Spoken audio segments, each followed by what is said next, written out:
63. Түркістан облысы Кентау қаласы Әл-Фараби атындағы нөмір 14 мектеп гимназиясының 5-В сынып оқушысы Ділдабай Мағжан Мәшһүр Жүсіптің тақырыбы мәшһүрдің өзін таныстыруы.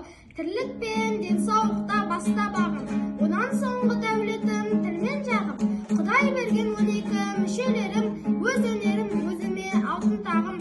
Алтау ашқа жайылып кеткен атым, жүрген жерім дұлбазар қылып қатым. Ұстаз бірдің қымнаты болып жәрдем, бір ұшан кете берем барған атым. Баянауыл Қызылтау өскен жерім, кірім жуып кіндігім тескен жерім. Қалам сия қағазды қолыма алсам, келер қошақ бойыма ғайып бірім. Айдабол мен күліктен шыққан затым, мәшһүр деген бір лақап жүсіп атым. Орта бойлы қой көзді, пітір мұртты, аққұба бидайыңды қияп атым.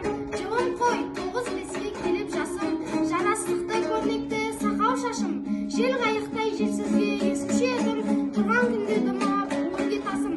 Әкем көпей 73 жасында өткен, дін жолында жас күнді бізді ереткен. Өзі жастай тарихат жолын іздеп, Әбілқасым ишанға